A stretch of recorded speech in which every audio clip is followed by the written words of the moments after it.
I'm talking about the one and only Dick Clark.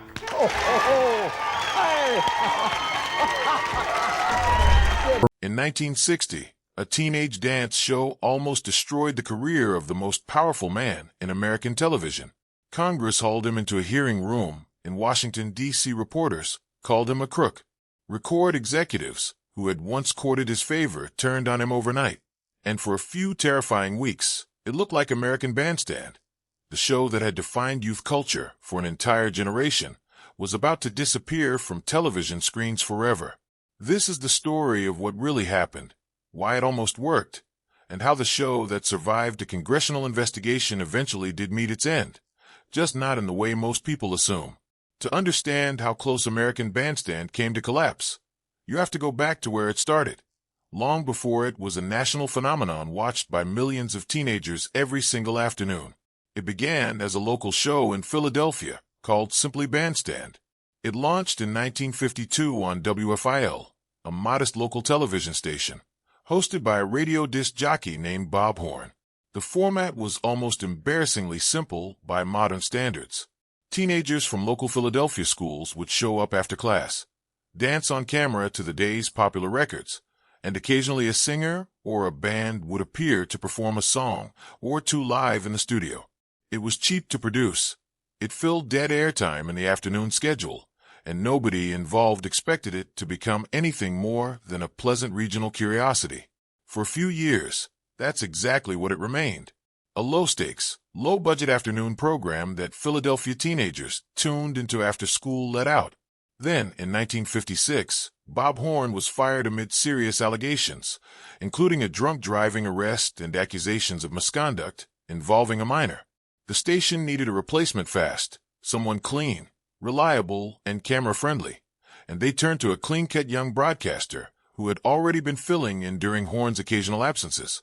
His name was Dick Clark, and he was 26 years old at the time. Clark understood something about television and about teenagers that a lot of older executives in the industry simply did not grasp yet. Teenagers were not just a passive audience sitting in front of a television set. They were a market, an economic force with their own allowances, their own spending habits, and increasingly, their own strong opinions about music and culture that had nothing to do with what their parents listened to. Clark leaned into that instinct hard. He kept the show polished, wholesome, and non-threatening enough for parents to tolerate, while still making sure it felt exciting and current enough for teenagers to feel like it belonged to them. Within a year of Clark taking over, the local ABC affiliate's regional hit caught the attention of executives at the network level in New York. On August 5, 1957, American Bandstand debuted nationally. ABC, which at the time had almost no daytime programming to speak of and was struggling to compete with the more established CBS and NBC networks, decided to take a gamble on 90 minutes of live teenage dancing broadcast from Philadelphia every single weekday afternoon. The first song played on that inaugural national broadcast was Jerry Lee Lewis's "Whole Lotta Shaking Going On," and almost immediately, the show became a sensation far beyond what anyone at ABC had anticipated. Just 2 days after that first national broadcast, a young singer named Paul Anka made his national television debut performing his brand new single Diana. The song shot to #1, and American Bandstand suddenly had undeniable proof of concept. Appear on this show, get your song in front of this audience, and you could become a star practically overnight. For the next few years, American Bandstand became arguably the single most important stage in American popular music. If a record was going to break out nationally, there was a very good chance it would break out here first. Record labels understood, and understood quickly, that a performance on Bandstand could be the difference between a song sinking without a trace in regional radio rotation and a song climbing straight up the national charts. Teenagers adjusted their after-school schedules around it.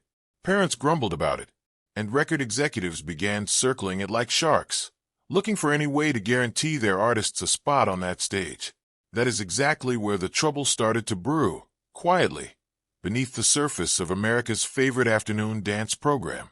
By the late 1950s, the music industry had developed a widely tolerated, quietly accepted practice known as payola. Record labels would pay radio disc jockeys and television hosts, sometimes in straightforward cash, sometimes in expensive gifts, and sometimes by cutting them in as partial songwriters or business partners on records, all in exchange for guaranteed airplay or a coveted slot on a popular program. It wasn't officially sanctioned in any formal sense, but there was also no federal law explicitly banning it, so long as the income involved was properly reported for tax purposes. It existed in a comfortable gray area that pretty much everyone inside the industry understood, and almost nobody discussed openly in public. In 1959, that gray area suddenly became impossible for the country to ignore. A separate scandal had just rocked American television to its core: the quiz show scandals, in which it was revealed that popular primetime game shows like 21 had been secretly rigged, with certain contestants fed answers in advance specifically to manufacture more compelling drama and boost ratings. The revelation stunned the country. Trust in television as a supposedly honest medium took a genuine hit, and Congress decided it needed to investigate not just the quiz shows themselves, but the much broader question of whether the entertainment industry as a whole was manipulating the American public for profit behind the scenes. Payola became the natural next target for that same wave of congressional scrutiny. A congressional subcommittee began digging aggressively into the financial relationships between disc jockeys, television hosts, and the record labels who depended on them. And almost immediately, persistent rumors began to swirl specifically around Dick Clark. Investigators discovered that Clark held direct financial stakes, in several cases quite substantial ones, in music publishing companies, small independent record labels, and even a record pressing plant that physically manufactured vinyl records. Songs connected to those very companies had a suspicious habit of appearing on American Bandstand and then climbing the national charts shortly afterward. To a lot of people, both inside the music industry and among ordinary viewers reading about it in the newspaper, it looked like Dick Clark had quietly built an entire self-contained ecosystem in which he could profit financially from the very songs he was promoting to millions of American teenagers every single day. This was, without question, a genuinely dangerous moment for the show and for Clark personally. ABC executives were visibly nervous. If Clark ended up formally implicated in the same kind of institutional dishonesty that had just gutted public trust in the quiz show genre, American Bandstand could plausibly have been canceled almost overnight, and Clark's entire career as a broadcaster could have been finished for good. Newspaper columnists speculated openly in print about whether the show would even survive through the end of the year. Some record industry insiders, who had long resented Clark's growing influence and his expanding financial empire, were reportedly not at all unhappy to see him sweating under the glare of a national investigation. In May of 1960, Dick Clark was formally called to testify before the House Special Subcommittee on Legislative Oversight in Washington, D.C. It was a tense, closely watched hearing, covered extensively by newspapers across the country. Clark testified that while he did indeed hold financial interests connected to various parts of the music business, he had never personally accepted direct cash payment in exchange for playing any specific record on his show, and he pointedly noted that federal law at the time did not actually prohibit the kind of layered financial arrangements he had built. He came into that hearing room well prepared.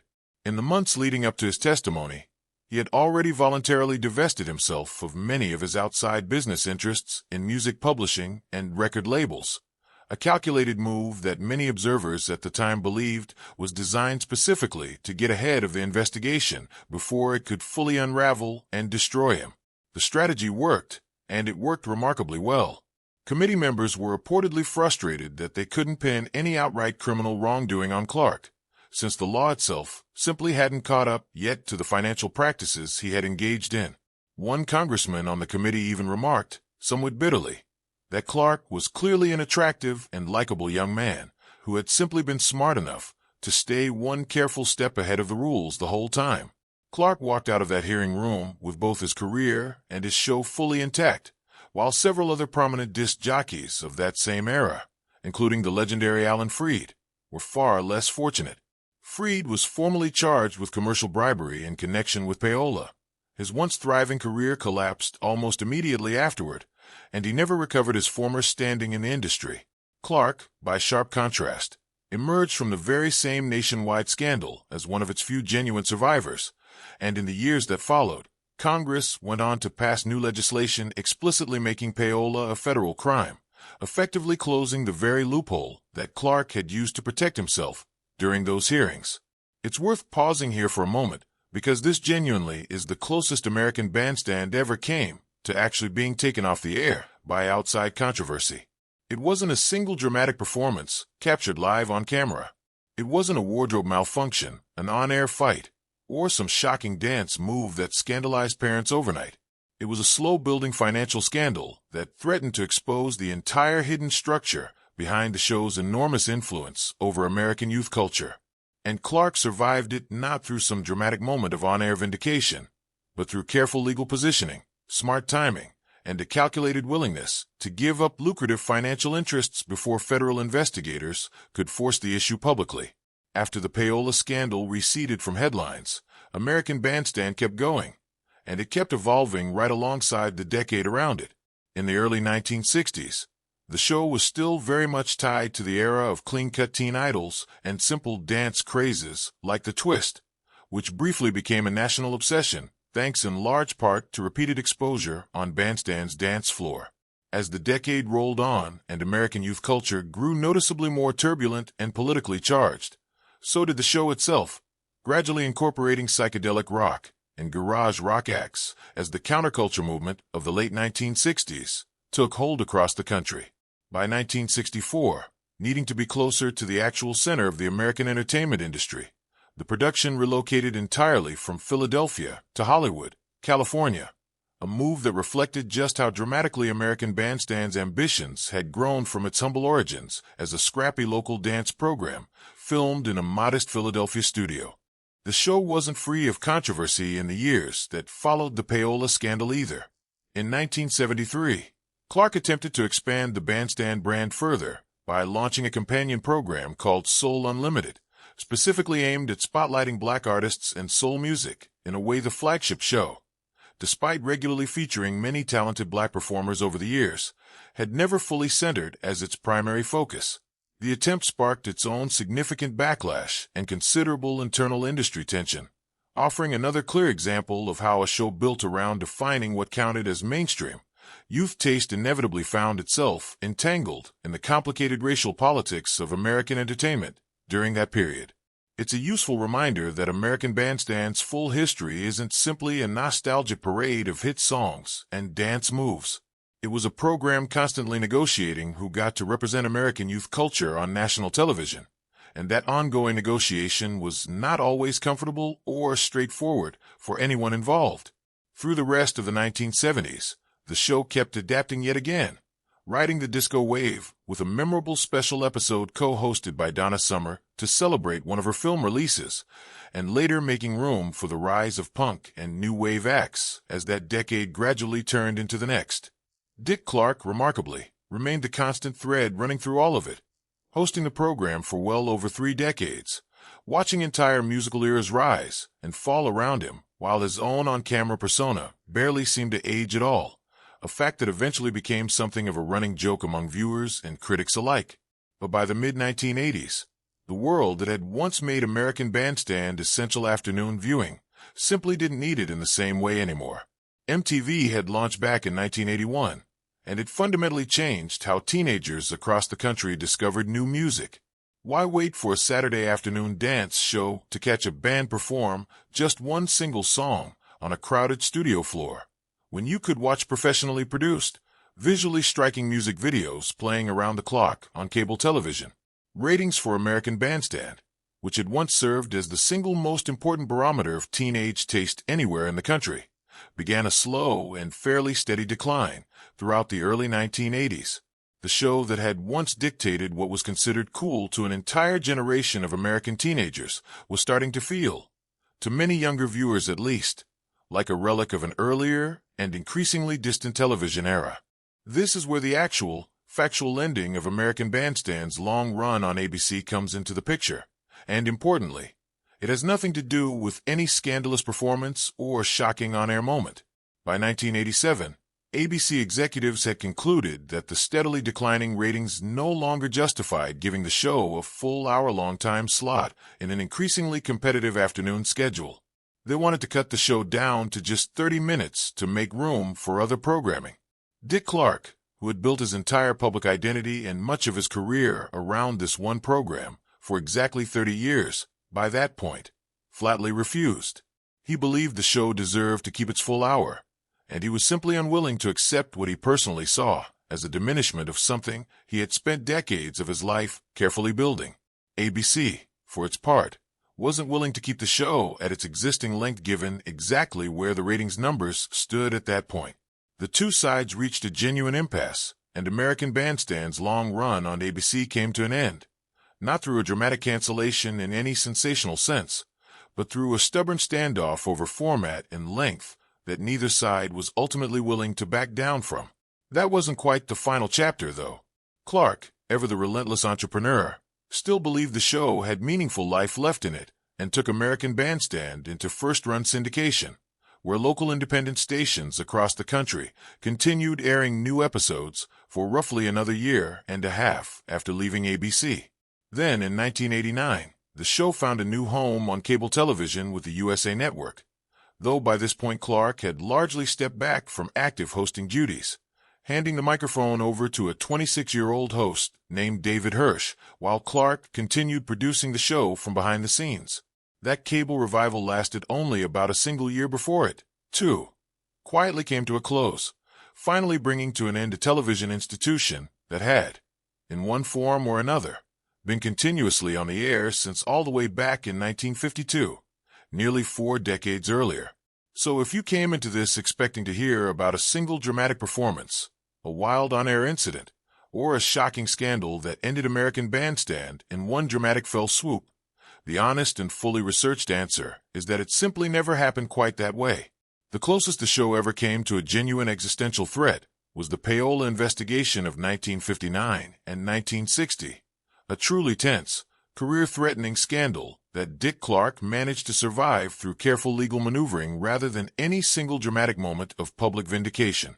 And the actual end of its run on network television, decades later, came down to something considerably less cinematic than most people assume: a scheduling and format dispute between an aging host who refused to shrink his own legacy and a network that had already moved on to a completely new era of youth entertainment defined by MTV, rather than Saturday afternoon dance floors. What makes this particular story genuinely worth telling isn't some invented myth about one fatal, career-ending performance. It's the far more interesting reality that American Bandstand survived roughly 30 years of shifting musical trends, shifting racial and cultural politics, and one genuinely dangerous brush with a full congressional investigation, only to eventually fade the way most long-running television institutions eventually do. Not with a single explosive, headline-grabbing moment, but with a slow, gradual mismatch between what the show once represented and what its audience actually needed from it by the late 1980s. Dick Clark walked away from ABC in 1987 still deeply associated with the show that had defined so much of his professional career, and even after it officially left the network, he kept trying repeatedly to bring it back in new forms, first through syndication and then through cable. A clear testament to just how much American Bandstand meant to him personally, even as the broader television landscape around it had permanently and irreversibly changed. In the end, American Bandstand's real story is considerably more interesting than the popular legend. It's a story about exactly how cultural influence gets built from scratch, how that influence gets seriously tested under pressure, and how it eventually gets replaced over time, not by scandal or by a single dramatic on-air moment, but simply by the slow and inevitable passage of time itself.